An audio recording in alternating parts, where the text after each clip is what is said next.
J'ai eu l'occasion à plusieurs reprises déjà de collaborer avec le groupe Les Échos et son département Les Échos-Études. En 2016 avec une étude sur le big data en santé, 2017 sur la transformation digitale de l'industrie pharmaceutique et toute fin 2018 sur la révolution annoncée de l'intelligence artificielle en santé. L'étude est sortie vraiment à la fin du mois de décembre, début janvier de cette année. En ce qui concerne cette étude, dont je vais partager avec vous quelques-unes des conclusions, elle a donné lieu à pas mal d'interviews. J'ai mené plus d'une vingtaine d'interviews auprès à la fois de chercheurs, d'universitaires, de praticiens hospitaliers, de start-upers, de politiques, de dirigeants des big tech. Donc il y avait vraiment eu un travail profond d'investigation et de croisement des regards sur l'IA en santé. Alors bon, rassurez-vous, je ne vais pas rentrer dans le détail de ces slides, mais simplement pour mettre un peu les choses en perspective. L'IA n'est pas quelque chose de nouveau, on en parle depuis environ 1940, et les chercheurs d'ailleurs, et la recherche française a fait un travail formidable à ce niveau-là. Mais c'est seulement véritablement depuis les années 2000 qu'on voit vraiment un essor et une émergence de l'intelligence artificielle. Liées à la fois aux algorithmes, évidemment, et à leurs utilisations, aux capacités de traitement et aux capacités de stockage. Mais c'est, quand on veut parler d'innovation, je dirais un petit peu paradoxal, parce que normalement, une innovation qui est dite disruptive, elle vient vraiment tout casser et absolument très vite. Et là, pour l'intelligence artificielle, on a quand même une assez lente progression, mais aujourd'hui, on reconnaît que c'est une véritable innovation de rupture qui est annoncée et qui se met en place dans l'ensemble des secteurs. Donc cette arrivée, cet essor de l'intelligence artificielle, elle s'inscrit dans une tendance d'automatisation croissante de la société dans son ensemble, et là on est quand même obligé un peu de sortir de la santé et de la médecine. L'automatisation sur les outils, sur les machines, sur les automates, sur l'intelligence artificielle elle-même. Les outils ont progressé au fil des années, même si on a toujours besoin de l'homme, je dirais, pour collecter, pour choisir les données en tous les cas, et pour programmer les algorithmes, mais les choses évoluent également. Ces applications de l'IA, elles concernent absolument l'ensemble des secteurs, que ce soit l'énergie, la mobilité, la défense, les médias. La santé n'a pas été, comme d'habitude, et comme pour l'e-santé de façon générale, un des premiers acteurs à s'en emparer, mais aujourd'hui les choses vont extrêmement vite. Parce que les enjeux économiques sont importants, les effets attendus sont importants, donc il y a une vraie mobilisation et une réelle accélération de l'adoption de cette intelligence artificielle en santé. Donc on est capable aujourd'hui de dire que l'IA est une innovation de rupture pour les 10 prochaines années dans le secteur qui nous intéresse, et de modéliser cette affirmation en disant qu'il y a à la fois une maturité de la technologie, une maturité des business models, et c'est vrai qu'on a des investisseurs qui investissent fortement, qui investissent dans les startups. On a aussi des grands groupes qui aujourd'hui ont trouvé leur modèle économique.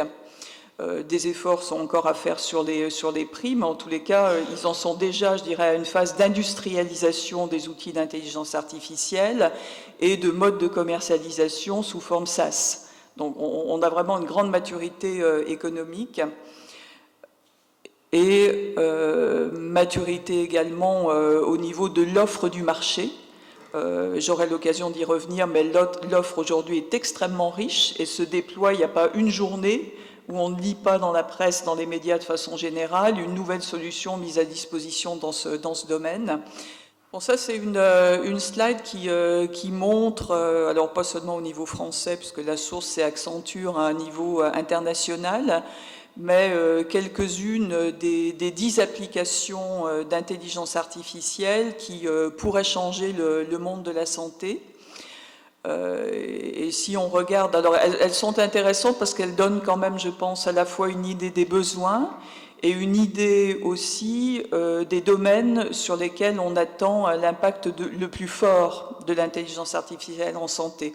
Donc c'est pas un hasard si on retrouve, et d'ailleurs le secteur est déjà très en pointe, tout ce qui est chirurgie assistée, donc robotisation. Alors, en ce qui concerne les impacts attendus de l'intelligence artificielle en santé, et quel que soit le type d'organisation, il se place à la fois sur, je dirais, le plan du gain de temps, de la qualité des soins, de son organisation, et puis évidemment, je dirais, d'avantages économiques, qui constitue quand même le nerf de la guerre. Donc on peut distinguer de façon globale pour les patients, les professionnels de santé, les gestionnaires de santé, la façon dont peuvent se traduire, je dirais, ces impacts attendus de l'IA en santé. Donc c'est effectivement une meilleure adhésion au traitement, par exemple, un changement de comportement qui est facilité. Les attentes sont grandes, il y a aussi quelques pièges. Quand on parle de changement de comportement, je pense personnellement que l'IA peut être très puissante dans ce domaine et dans le domaine de l'éducation en santé de façon générale. Quand on discute avec les experts du domaine, certains sont très méfiants, notamment sur l'éthique, en se disant mais où se situe la barrière entre éducation et manipulation? Donc, quand même des registres, je dirais, sur lesquels il faut être particulièrement attentif. Les professionnels de santé, bon, très visiblement, gain de temps, réduction des erreurs, et puis une forme d'apprentissage humain, parce que je pense que l'homme peut aussi apprendre de la machine par effectivement des prises de décision qui sont augmentées, ou par des soins qui sont délivrés grâce à l'assistante de l'intelligence artificielle de façon beaucoup plus homogène d'un praticien à l'autre. Je dirais qu'en tous les cas, avec l'IA, on a vraiment l'impression qu'on va pouvoir toucher du doigt ce qu'est la médecine des 4 P dont on parle déjà depuis un certain temps, mais il lui faut des outils puissants pour qu'elle devienne réalité, donc prévention, personnalisation, participation et précision. Et ensuite, on peut, je dirais, catégoriser ces usages de l'IA en santé. Et là, je sors, je dirais, du champ de ce qui se passe à l'hôpital pour me mettre d'un point de vue plus global et dire qu'il y a à la fois les outils d'aide, donc d'aide au diagnostic, à la prescription, à la prise en charge médicale, etc. Il y a d'autre part des outils d'analyse, analyse des images, des signaux, qu'ils soient biologiques ou physiologiques, de l'identification, sélectionner les patients pour les essais cliniques, donc optimiser la recherche des centres d'essais cliniques, et puis la recherche elle-même. Il y a énormément d'efforts qui sont mis sur la recherche génomique, biomédicale, la découverte de nouveaux médicaments et le champ des études en vie réelle dont l'IA peut pleinement profiter. Alors, ces usages qui peuvent être classés par catégorie, la recherche, le développement clinique, ça s'explique parfois par des facteurs technologiques, et je pense à la radiologie. Il est beaucoup plus facile pour l'intelligence artificielle d'interpréter des pixels que d'interpréter le langage médical et le langage des patients au sujet de leurs symptômes ou d'un diagnostic. Donc, je dirais, tout ça crée des conditions qui fait qu'il y a une espèce de flot donc qui démarre par les choses les plus simples, là où les valeurs ajoutées de l'homme sont les plus faibles, pour ensuite voir aujourd'hui des solutions qui se développent au niveau des parcours de soins, donc des solutions de santé publique, et puis probablement après-demain, les analyses de marché, les stratégies marketing, qui sont déjà présentes sur les autres secteurs, et en particulier la finance, mais peu encore au niveau médical, et les stratégies de prix. On parle du dynamic pricing, c'est-à-dire que vraiment, je dirais, demain, et c'est déjà applicable, par exemple, au champ de la parapharmacie, de prix qui soient établis en fonction des données personnelles d'un individu, en fonction de ses comportements. Et une fois que la porte est ouverte, je dirais pourquoi pas aussi avoir un prix du médicament ou du medical device qui, à un moment donné, soit fixé suivant ces conditions, d'une tarification dynamique. Et c'est probablement vers ça, je dirais, qu'on va s'acheminer dans les années à venir. Ce développement de l'intelligence artificielle en santé, il n'est pas sans rencontrer un certain nombre de défis qui sont d'ordre technologique, qui sont d'ordre juridique, éthique, humain et économique. Et parmi tout ça, je dirais que l'un ne va pas sans l'autre. Il faut vraiment s'atteler à tous en même temps. C'est un mouvement global de la société, de la transformation des systèmes de soins, et on ne peut pas privilégier, je dirais, un de ces critères et un de ces défis par rapport à un autre. Donc on a vraiment besoin d'une mobilisation de l'ensemble des facteurs, de l'ensemble des acteurs pour avancer de façon efficace et harmonieuse. Donc, qui agit? Si on s'intéresse maintenant aux acteurs, quels sont ceux qui se sont emparés plus particulièrement de l'IA ou qui vont le faire dans les prochaines années? En termes d'acteurs, il est évident que les GAFA, les Big Tech ont plus qu'une longueur d'avance. Donc ça sera difficile de faire sans eux. Ils apprennent vite, ils intègrent des startups. Donc ils ont vraiment une grande longueur d'avance. Pour autant, je dirais, on a une force en France, c'est aussi celle de la recherche publique. Et d'un point de vue de la dimension éthique de l'intelligence artificielle, je pense que ces chercheurs et ces instituts français doivent vraiment continuer à jouer un rôle primordial. Il y a des acteurs qui sont un peu moins en avance, c'est des assureurs, mais pour des raisons essentiellement liées au juridique, à la législation et à la suspicion peut-être un petit peu qui pèse sur leur image. Les pharmaciens observent, mais j'ai l'impression qu'ils ont déjà fini leur phase d'observation et que certaines solutions commencent déjà à se mettre en place. J'en ai identifié quelques-unes. Et puis les derniers qui seront là pour s'approprier cette IA, ce sont les professionnels de santé libéraux, parce qu'ils sont toujours très isolés, parce qu'ils sont toujours mal formés. Et ça, il faut vraiment se méfier, parce que si l'hôpital avance très vite, mais que la médecine de ville, la médecine générale, je dirais, ou de spécialistes en ville, est très en retrait, quand on parle de soins ambulatoires, quand on parle de sortir de l'hôpital, à un moment donné, ça va quand même poser problème. Alors, quand on s'intéresse un petit peu plus à ce qui se passe à l'hôpital, vous avez cité des exemples en France. Autre exemple français, je pense, qui est d'envergure, c'est celui en cours entre Microsoft et les Hospices civils de Lyon, qui est d'un enjeu très fort et qui remet en cause tout le back-office, je dirais, l'organisation de l'hôpital. Quand on regarde ce qui se passe au niveau international, pour les pays qui sont les plus en pointe, Israël ou les États-Unis, ils ont déjà adopté des analyses reposant sur l'IA, des analyses prédictives, avec des solutions pour le suivi des patients, le recrutement des patients pour les essais cliniques. C'est vraiment ce qui ressort comme étant le plus fortement approprié. Et la transcription des notes vers les dossiers médicaux électroniques. Alors c'est vrai qu'aux États-Unis, il y a eu des efforts énormes qui ont été faits sous Obama pour développer tout ce qui est dossier électronique et qu'aujourd'hui, il faut pouvoir utiliser toute cette masse de données. Et la retranscription et les outils d'IA sont particulièrement importants dans ce domaine. Bon, ici, il y a 3 exemples que je vous ai mis de solutions d'IA pour les hôpitaux. Early Sense avec des lits qui sont connectés, donc c'est des solutions qui sont développées à la fois pour la ville mais aussi pour l'hôpital.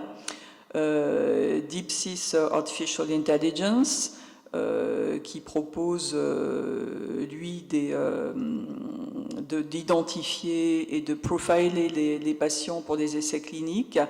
Ce qui est intéressant, c'est de voir un petit peu les résultats économiques qui sont avancés. Donc, c'est des solutions mises en place dans le Cedars-Sinai Medical Center à Los Angeles, et où on dit que le retour sur investissement est de 10 500 $ par essai clinique.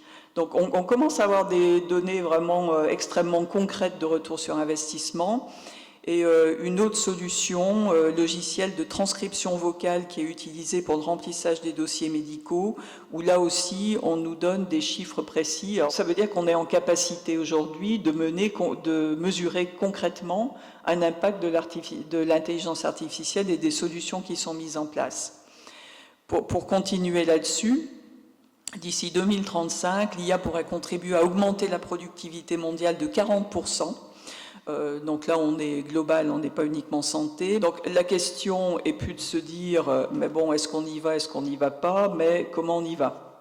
J'ai voulu vous montrer ici 2 cartographies, une sur la recherche française en IA, et je ne vais pas non plus rentrer dans le détail, mais encore une fois pour souligner son importance et l'importance aussi de sa qualité. Je crois que c'est une des pépites quand même est une des forces de notre système français. Et puis les solutions innombrables qui émergent des startups. Alors je travaille depuis un certain nombre de mois, d'ailleurs avec à la fois Microsoft, Pierre Fabre et d'autres acteurs, sur la construction d'un observatoire d'intelligence artificielle en santé au niveau européen. Et nous avons lancé un call for application, donc pour essayer de recenser sur cette dimension-là combien de solutions existent. On en a identifié déjà plus de 300, donc vraiment spécifiques du domaine de la santé, et la moitié d'entre elles ont accepté de renseigner un questionnaire qu'on a construit de façon extrêmement détaillée pour qualifier ces sociétés, ces startups et les solutions qu'elles utilisent. Alors, il faut d'abord toujours être très méfiant parce que les gens disent « nous avons une solution d'IA ». Quand on regarde d'un peu plus près, c'est pas vraiment de l'intelligence artificielle, donc le terme est parfois trompeur. Certains disent nous développons nos propres outils, nos propres algorithmes, nos propres outils d'intelligence artificielle. Je dois dire que c'est très rarement le cas. En général, ils utilisent des standards du marché qui sont effectivement disponibles en mode SaaS, à la fois sur l'achat de données et sur les algorithmes eux-mêmes, et ensuite ils personnalisent ces outils-là.